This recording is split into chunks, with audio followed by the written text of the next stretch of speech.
खेतों में होती है हरियाली, किसानों के घर आती है खुशहाली। जी हाँ, कृषि दर्शन कार्यक्रम में आप सभी किसान भाई बहनों का स्वागत है। मैं झुमकी बहन आप सबों को तहे दिल से जोहार करती हूँ और साथ ही गंदरू भाई की तरफ से भी किसान भाइयों को नमस्कार। चलिए आपको लिए चलते हैं कृषि समाचार की ओर। किसान भाइयों, आपको इंतजार होगा कृषि समाचार का, तो आइए देखते हैं कृषि समाचार। नमस्कार, कृषि समाचार में आपका स्वागत है। मैं हूं पूनम।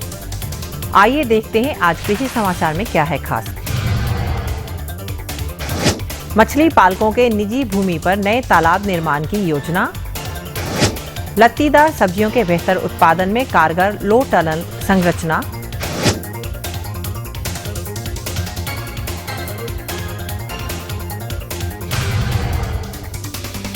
और अब खबरें विस्तार से। मत्स्य विभाग झारखंड सरकार द्वारा मछली पालकों के लिए कई कल्याणकारी योजनाएं चलाई जा रही हैं, जिनमें से एक है निजी स्वामित्व वाले भूमि में नए तालाब का निर्माण करना। इस योजना के अंतर्गत प्रति हेक्टेयर जल क्षेत्र निर्माण की इकाई लागत 5,60,000 रुपए है, जिसमें 80% राशि सरकार द्वारा अनुदानित है। मछली पालन के लिए निजी क्षेत्र में नए तालाब के लिए 1 नंबर या 2 नंबर दोन भूमि में 1.5 एकड़ से बड़े और अधिकतम 12.5 एकड़ तक की भूमि पर नए तालाब का निर्माण किया जा सकता है। प्रति हेक्टेयर जल क्षेत्र निर्माण की इकाई लागत 5,60,000 है। इसमें लाभों का अंशदान होगा 1,12,000 और शेष 4,48,000 रुपये प्रक्रिया के अनुसार सरकार द्वारा अनुदान के रूप में दिया जाएगा। पशुपालन विभाग झारखंड द्वारा बकरी पालन व्यवसाय के उन्नयन के लिए बकरा नस्ल सुधार कार्यक्रम चलाया जा रहा है। ये कार्यक्रम वर्ष 2009-10 से 2013-14 तक चलने वाले पंचवर्षीय योजना में शामिल है। इन 5 वर्षों में लगभग 1 लाख बकरियों में नस्ल सुधार का लक्ष्य रखा गया है। बकरा नस्ल सुधार कार्यक्रम रांची, गुमला, सिमडेगा, चाईबासा, हजारीबाग, गिरिडीह जिले में चलाया जा रहा है। पंचवर्षीय योजना वर्ष 2009-10 से 2013-14 तक 20,000 बकरा विकास केंद्र के माध्यम से 20,000 पशुपालकों के लगभग 1 लाख बकरियों में नस्ल सुधार का लक्ष्य रखा गया है। लाभों के रूप में कम से कम 5 बकरी पालने वाले ग्रामीण का चयन सदस्य के तौर पर किया जाता है। चुने गए सदस्यों में से योग्य पशुपालक को फील्ड गाइड के रूप में प्रशिक्षण दिया जाता है। साथ ही 50 बकरी या 10 से 15 लाभुकों के बीच एक ब्लैक बंगाल बकरा भी दिया जाता है।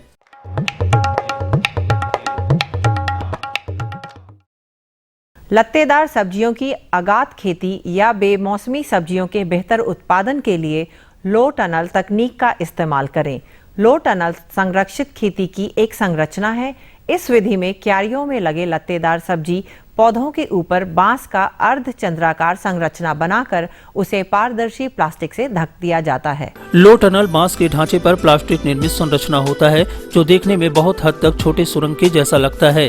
लो टनल से ढके पौधे को पारदर्शी प्लास्टिक से सूर्य प्रकाश भी मिलता है, साथ ही आवश्यक तापमान और नमी भी बरकरार रहती है।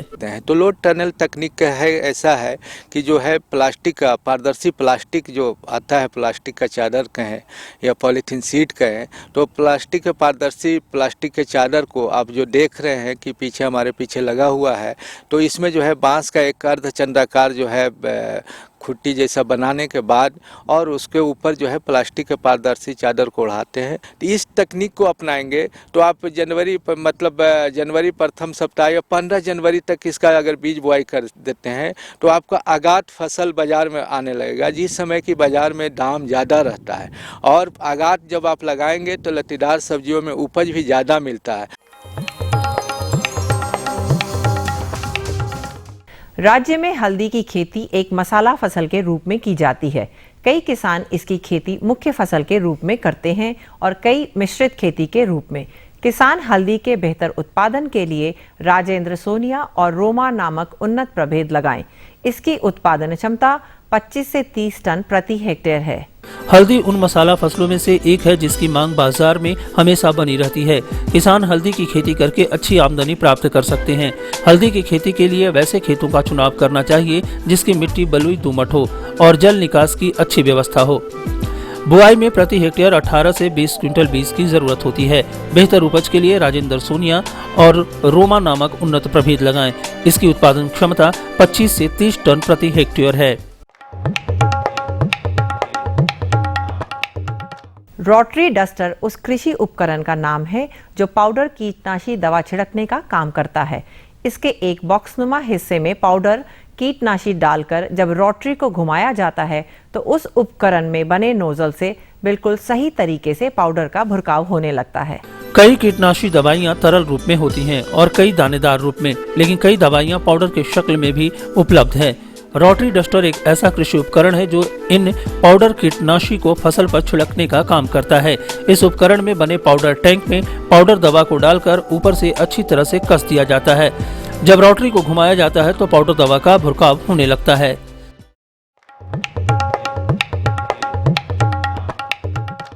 चलिए आज मिलते हैं एक ऐसे किसान से जिनकी कामयाबी इस बात में है कि ये सिर्फ खेती के दम पर अपने परिवार को न सिर्फ खुशहाल रखे हुए हैं बल्कि तरक्की की राह पर आगे बढ़ते जा रहे हैं। आज जो किसान हमसे जुड़े हैं वो बचपन से ही अपने परिवार के साथ खेतीबाड़ी का काम करते आ रहे हैं। पुश्तैनी जमीन पर पिता और दादा को साथ खेती करते हुए देखते थे तो स्वयं भी हाथ बटाया करते थे। छोटी उम्र में ही खेती से जुड़ जाना इनके लिए विशेष फायदेमंद रहा। इनके साथ परिवार के अन्य सदस्य भी इनकी मदद करते हैं। हम खेती बाड़ी से अभी शुरू किए हैं, पढ़ाई लिखाई मैट्रिक तक किए हैं, मैट्रिक के बाद पढ़ाई भी चल रही है और हम साथ में खेती बाड़ी भी कर रहे हैं। अभी हमारा परिवार खेती बाड़ी से ही जुड़ा हुआ है और खेती बाड़ी से हमारा परिवार अभी कुशल है और आगे हम लोग खेती बाड़ी को सही दिशा के लिए हम लोग वैज्ञानिक तरीका से खेती करना चाहेंगे और अभी शुरुआत किए हैं अभी। और अब एक नजर राज्य के 3 प्रमुख शहरों के मौसम के मिजाज पर।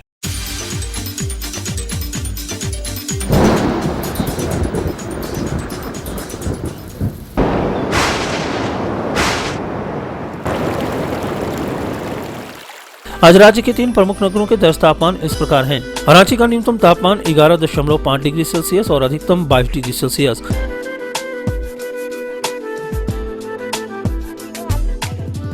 जमशेदपुर का न्यूनतम तापमान 12.8 डिग्री सेल्सियस और अधिकतम 25 डिग्री सेल्सियस। मेदिनीनगर का न्यूनतम तापमान 10.5 डिग्री सेल्सियस और अधिकतम 28.3 डिग्री सेल्सियस। और अब मंडी भाव में आइए नजर डालते हैं अनाजों के भाव पर।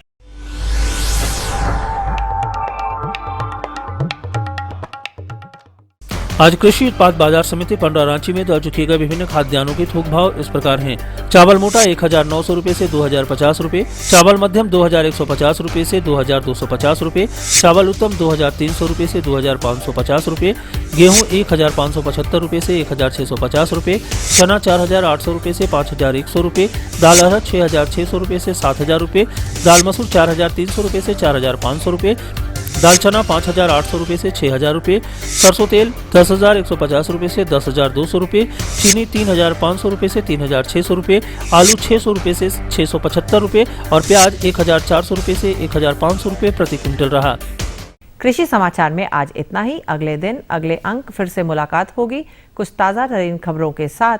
तब तक के लिए दीजिए इजाजत। नमस्कार, जोहार।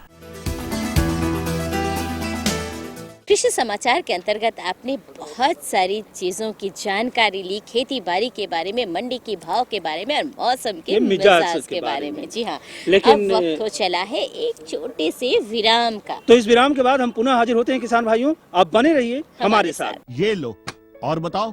बस। अरे ये क्या भैया जी, बस इतनी सी रासायनिक खाद? किसानी छोड़ रहे हो क्या? किसानी नहीं, नादानी छोड़ रहे हैं। मिट्टी की जांच कराई है।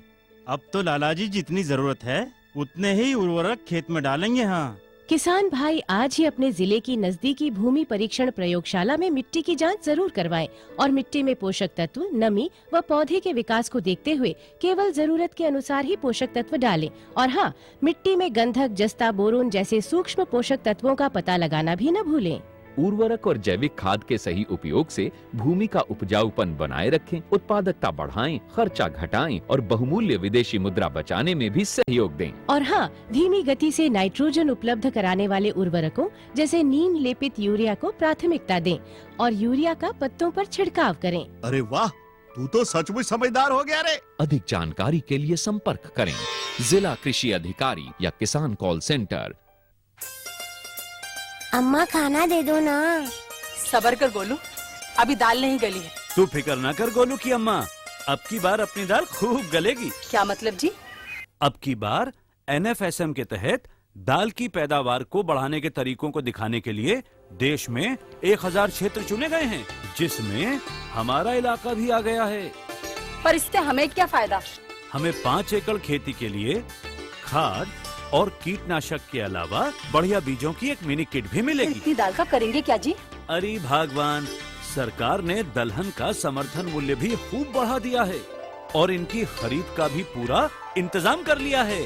इससे आमदनी बढ़ेगी और फिर हमारा गोलू अच्छे स्कूल में जाकर के कृषि वैज्ञानिक बनेगा। हाँ, खुशबू की फुहार में, स्वाद की बहार में, तरक्की की तानों में, खिलती मुस्कानों में, हरे भरे पौधों में, बड़े बड़े सौदों में, मधुर भिनभिनाहट में, खुशियों की आहट में। NHM बागवानी मिशन, हमारी चाहत, आपकी मुस्कुराहट। विराम के बाद एक बार फिर से स्वागत है हमारे सभी किसान भाई बहनों का, क्यों गंद्र भाई? बिल्कुल, और इंतजार रहता है किसान भाइयों को कि भी जानकारी का पिटारा कब खुलेगा और हमें जानकारी मिलेगा। बिल्कुल सही कहा, और हमें भी इंतजार रहता है हमारे कारू दादा और मंगरा दादा का। ओ देखिए उधर मंगरा दादा, उधर का खेत में लगता है पानी पटा रहे हैं। हाँ, चलिए चलते हैं। बकला का खेत में। अरे चलिए। दादा, अरे क्या कर रहे हैं? आइए चले हमारे कारू दादा मंगरा। अरे चलिए मंगरा दादा, जोहार जोहार जोहार दादा, बहुत बढ़िया। अरे एकदम बकला उकला लगा के रखे हैं। हाँ, साहेब सेम लगाए हैं, बकले का है। हाँ भाई, अब झारखंड में बहुत सारे जो किसान हैं वो साहेब सेम की खेती कर रहे हैं। हाँ, तो क्या इसका देखभाल बढ़िया से कर रहे हैं कि नहीं? अरे जितना समझते हैं ना दादा, हाँ, उसने कर रहे हैं। लेकिन इसका हम चाहते हैं कि इस बार जब लगाए हैं साहेब सेम, तो खूब बढ़िया खेती करना चाहते हैं। तो थोड़ा आपसे जानकारी मिल जाता कि इसका कैसे देखभाल करेंगे, का रख रखाव करेंगे, का कब कब इसका का निगरानी करते रहना चाहिए, का डालें का नहीं डालें, कितना डालें, इसके बारे में थोड़ा। अरे हम लोग क्या बताएंगे विशेषज्ञ महोदय। बिल्कुल सही कहा, क्योंकि हमारे और भी बहुत सारे किसान भाई हैं जो बाकला की खेती कर रहे हैं, तो उन्हें भी जानकारी की आवश्यकता जरूर होगी। तो चलिए चलते हैं हमारे विशेषज्ञ जी से मिलते हैं, डॉक्टर RS पान जी से, और जानकारी लेते हैं इस बारे में। आज किसान भाइयों, हम जानेंगे झारखंड में साहेब सेमी की सफल कृषि किस प्रकार की जा सकती है। डॉक्टर RS पान जी। किसान भाइयों, मैं ये बताना चाहता हूँ, साहेब सेम सभी किसान भाई जानते हैं, झारखंड की एक प्रमुख दलहनी सब्जी फसल है, जो रबी फसल है, जो जाड़े के मौसम में अच्छे होते हैं क्योंकि इसके लिए तापमान कम चाहिए। तो करीब 18 से 27 डिग्री तापमान इस फसल के लिए उपयुक्त है। तो इसीलिए इसका खेती किसान भाई ये जाड़ा के मौसम में करते हैं। तो ये एक दलहनी फसल है। तो हमारे ये झारखंड का मौसम जो रबी का मौसम है, इस खेती के लिए उपयुक्त है। तो इसके लिए जो भूमि का जो चुनाव के बारे में हम बात करेंगे, तो यहाँ का झारखंड के जो हल्का बालुई दोमट मिट्टी है, ये इस खेती के लिए बहुत ही उपयुक्त है। केवल इसमें जैविक अंश का मात्रा ज़्यादा होना चाहिए।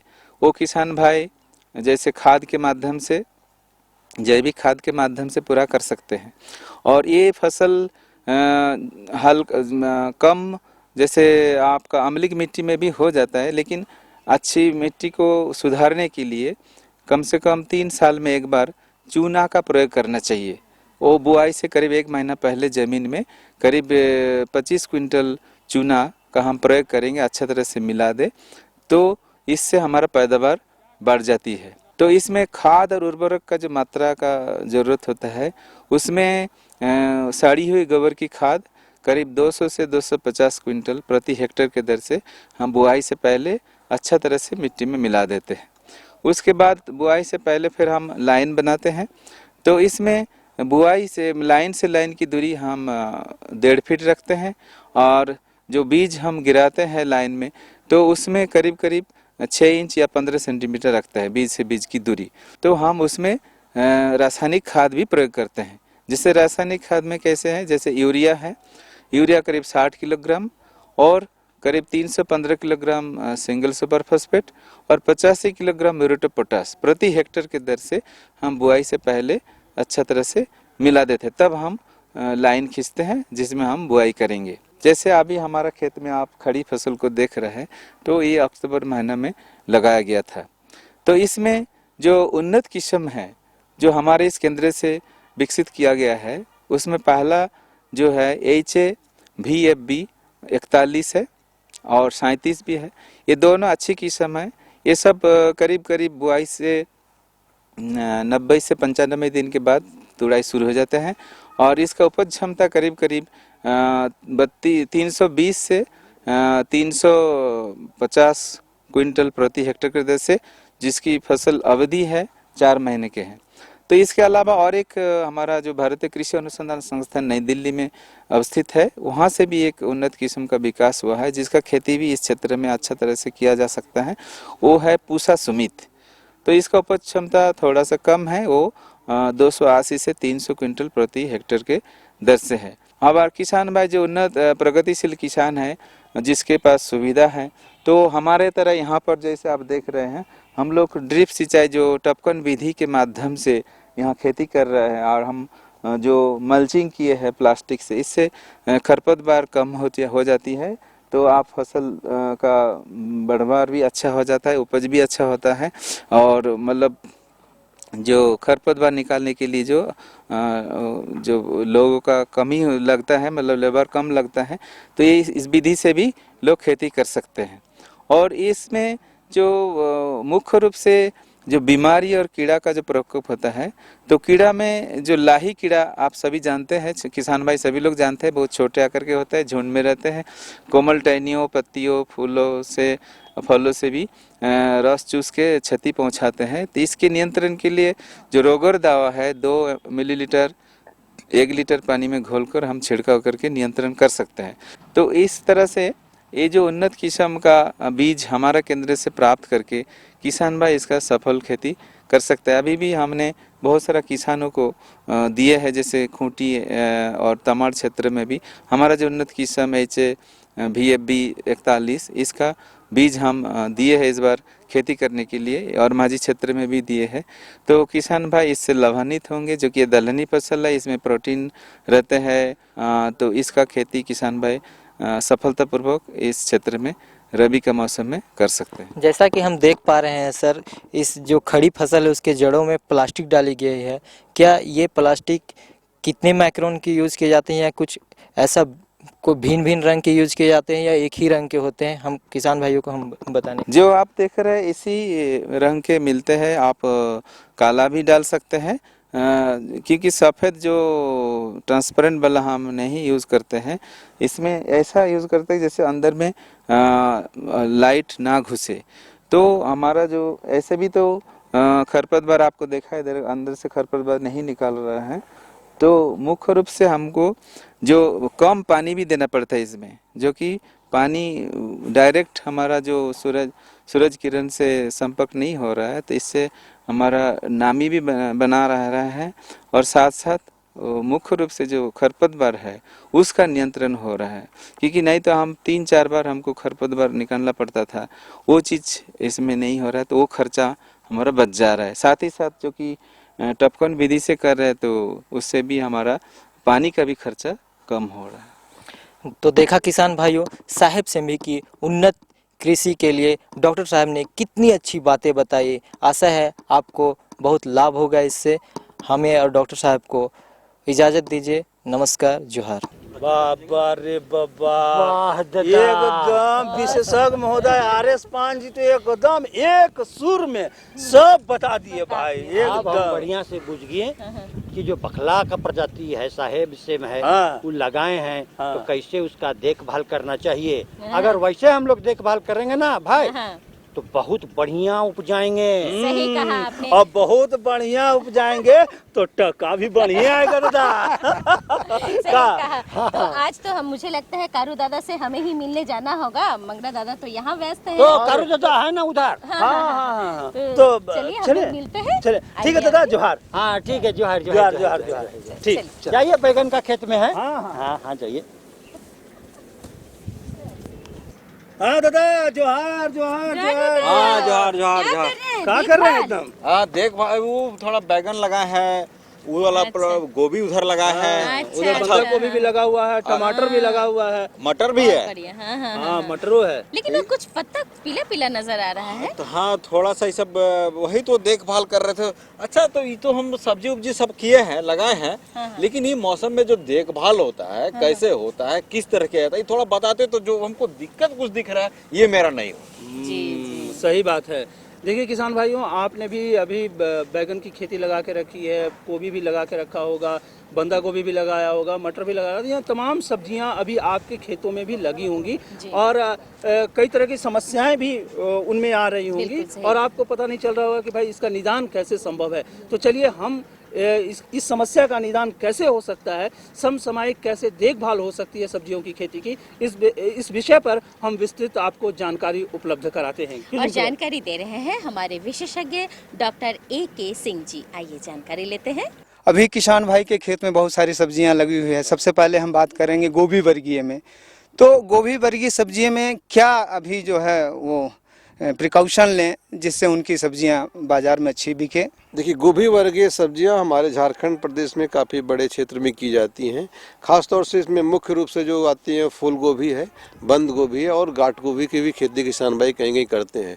सबसे प्रमुख जो हमारे प्रदेश के लिए वो फूल गोभी है, क्योंकि हमारे प्रदेश की जलवायु फूल गोभी की खेती के लिए बहुत ही अनुकूल है और यहाँ का जो कड़ या फूल निकलता है वो इसकी तुलना कहीं से नहीं की जा सकती है। यहाँ पूरे वर्ष फूल गोभी की खेती होती है। अभी जैसे जनवरी का समय आ गया है तो अभी भी किसान भाई अगेती जो हमारे पछेती फूल गोभी है उसका जो है तुड़ाई करने का समय चल रहा है।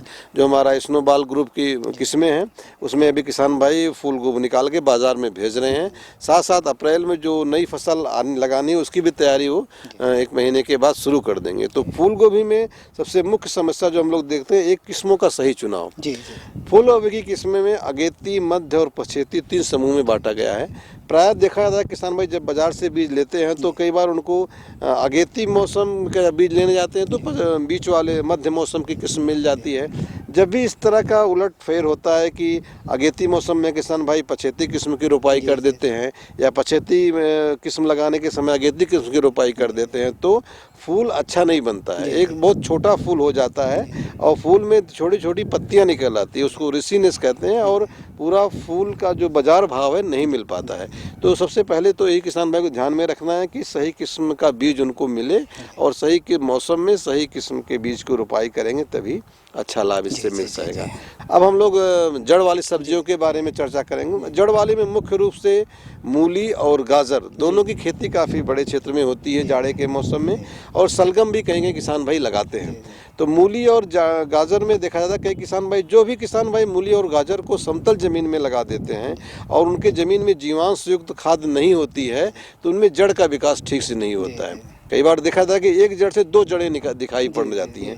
तो इससे बचने के लिए किसान भाइयों को हम सलाह देंगे कि जब भी मूली और गाजर की खेती करें इसको मेड़ बना के उस पर बीज की बुआई करें और नमी बनाए रखना बहुत ही ज़रूरी है। अगर किसान भाई नमी खेत में नहीं रहेगी और जीवांश युक्त खाद चाहे वो गोबर की खाद हो चाहे केचुआ की खाद हो पर्याप्त मात्रा में नहीं है तो जड़ का विकास अच्छा नहीं होगा। तो जड़ का विकास नहीं होगा तो फिर बाजार भाव भी अच्छा नहीं मिलेगा। तो कम से कम गोबर युक्त या जीवांश युक्त खाद की मात्रा जड़ वाली सब्जियों की खेती में प्रचुर होनी चाहिए, नहीं तो जड़ अच्छा नहीं बनेगा। और पानी भी अगर समय से नहीं देंगे तो जड़ में 2 जड़ निकल जाता है। तो इन दोनों बातों की समस्या से बचने के लिए किसान भाई हमारी बताई बातों को जरूर ध्यान दें। डॉक्टर साहब एक अंतिम सवाल है किसान भाइयों की तरफ से, ये जो आपका जो पत्ता गोभी है, पात गोभी में कभी कभी जो है फल जो है ना फटने लगते हैं और इससे बहुत सारे किसान अच्छा लाभ कमाने से वंचित रह जा रहे हैं। इस पे कई बार इसमें भी किस्मों का हेरा फेंकेंगे। जो फूल गोभी का फल फटने का मतलब है उसमें बीज वाला सिस्टम, बीज निकलने की प्रक्रिया शुरू हो रही है।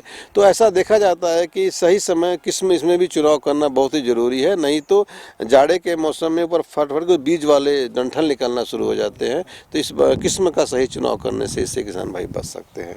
तो किसान भाई जो पत्ते वाली सब्जियां हैं उसमें हमारे पालक, मेथी ये मुख्य रूप से किसान भाई खेती करते हैं और इनमें खरपतवार निकालना बहुत ही आवश्यक है और उचित समय पे कटाई कटाई करना भी बहुत जरूरी है। अगर जैसे पालक के किस्में 2-3 बार कटाई करना बहुत ही आवश्यक है। अगर छोड़ देंगे तो उसमें फिर बीज निकलने की प्रक्रिया शुरू हो जाती है। तो गर्मी प्रारंभ होने से पहले 3-4 कटाई पालक की जरूर कर लें। और मेथी की भी फसल में समय से सिंचाई करेंगे तो इन पत्तेदार सब्जियों से भी किसान भाइयों को अच्छी उपज मिलेगी।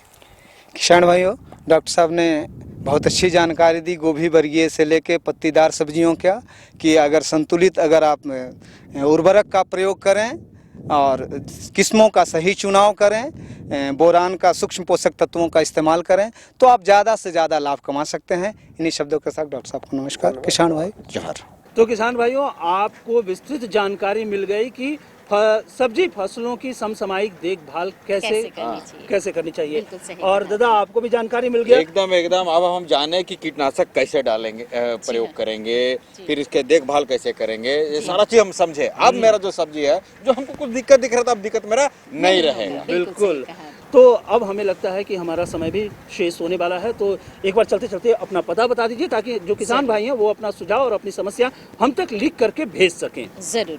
हमारा पता है कार्यक्रम कृषि दर्शन, कृषि प्रकोष्ठ, द्वारा केंद्र निदेशक, दूरदर्शन केंद्र, रातू रोड, रांची। पिन संख्या 834001। तो किसान भाइयों, इसी के साथ अब हम सबों को दीजिए इजाजत। नमस्कार।